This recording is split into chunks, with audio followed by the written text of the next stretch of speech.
Yung pangalawang tanong po, sabi niya, kung ang Diyos ay pag-ibig, bakit sinasabing kaya mapupunta yung tao sa impyerno? Kasi wala siyang alam o ayaw niyang makinig. Siguro po sa gospel, ayaw niyang makinig sa gospel, ayaw niyang tanggapin yung gospel. Tapos sabi niya, pero paano naman yung mga taong ipinanganak na walang pangunawa? As in, walang matinong pag-iisip, kagaya ng mga retarded o may autism. Saan kaya sila mapupunta kapag namatay sila? Kahit ipaliwanag sa kanila yung gospel, hindi naman nila maunawaan. So ito po ay naging tanong ko rin pagkatapos po ng kaligtasan. Kasi meron akong tiyuhin na ipinanganak siya na retarded. Kaya natanong ko itong tanong na ito. So, una, bakit po ba yung mga tao ay napupunta sa impyerno? Yung sagot po, kasi tinanggihan nila yung pag-ibig ng Diyos. Tinanggihan nila yung pagkakilala sa Diyos. Sa maraming mga pamamaraan, ipinahayag po ng Diyos yung pag-ibig niya para po sa tao. So mula po sa creation, yung mga general revelation, hanggang sa mga propesiya sa Biblia, hanggang sa pagkamatay ni Jesus doon sa krus para sa mga kasalanan natin, hanggang sa ipinangaral sa atin yung gospel.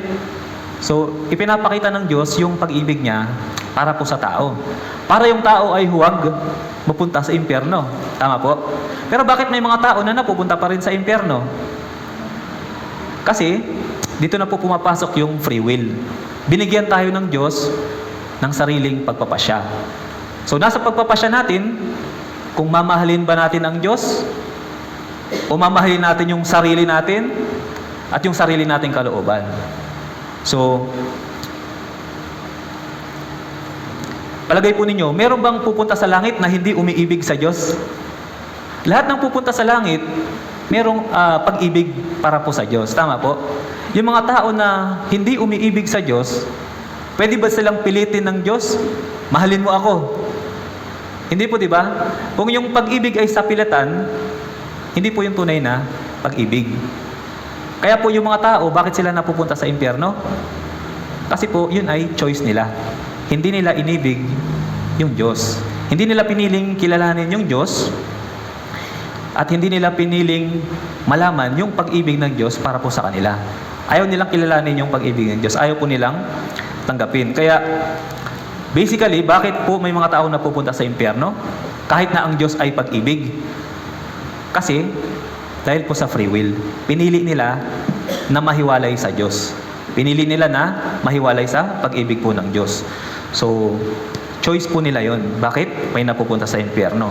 Ngayon, ang tanong, paano naman yung mga tao na hindi nagkaroon ng kakayahan na magpasya? Hindi sila nagkaroon ng kakayahan para piliin yung Diyos. Wala silang kakayahan para umunawa. So, paano po sila? Pag namatay po sila, saan sila mapupunta? So, sa Biblia po, hindi specific na sinabi na kung yung mga tao na ipinanganak na may kakulangan sa pag-iisip ay kung saan mapupunta.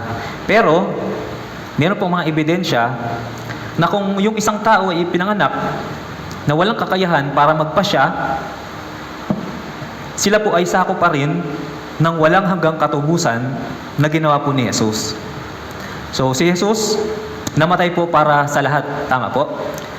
Para sa may kakayahang magpasya, pati rin po para sa mga tao na hindi nagkaroon ng kakayahan na magpasya. Ngayon, ang Diyos po ay pag-ibig at katarungan. Palagay po ninyo, ano po yung papairalin ng Diyos para po dito sa mga tao na hindi nagkaroon ng kakayahan para magpasya para sa kanilang sarili? Katarungan o pag-ibig? Pag-ibig. Kaya po, sakop pa rin sila ng katubusan na ginawa po ni Jesus.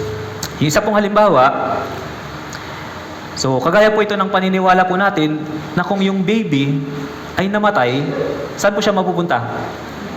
Sa langit. Kasi wala naman siyang kakayahan para malaman yung tama at mali. Wala siyang ability para pumili ng tama at mali. So, kahit na ipinanganak siya, hindi siya nagkaroon ng kakayahan para magkaroon ng ganitong kakayahan. So kagaya po nito, ito po ay nakasulat sa 2 Samuel chapter 12 sa verse 23. Babasahin ko po. So dito po, yung anak ni David ay namatay. Ito po ay bilang disiplina sa kanya kasi nakagawa siya ng kasalanan. Pero yung pagkamatay po ng anak niya, so sabi po dito, si David sa verse 23, 2 Samuel chapter 12 sa verse 23, ngunit ngayon patay na siya. Bakit pa ako mag-aayuno? May babalik ko pa ba siya? Ako'y pupunta sa kanya. Ngunit siya'y hindi babalik sa akin. Ibig sabihin, naniniwala si David na pag namatay siya, mapupuntahan niya yung anak niya. Si David, ligtas po o hindi?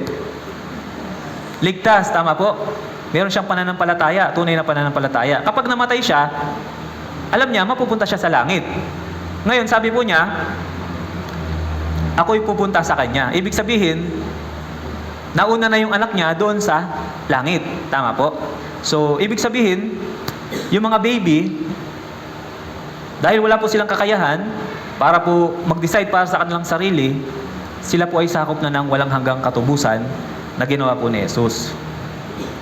So, kagaya po nito, pwede po tayong mag-assume, maiisip po natin na yung mga tao na ipinanganak, tumagal sa buhay nila dito sa mundo, pero hindi nagkaroon ng kakayahan para mag-decide.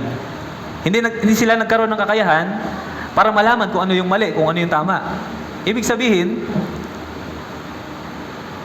kagaya po ng mga sanggol, sakop po sila ng biyaya po ng Diyos. Na kahit sila ay mamatay, so yung pagliligtas ng Diyos ay nasa sa kanila.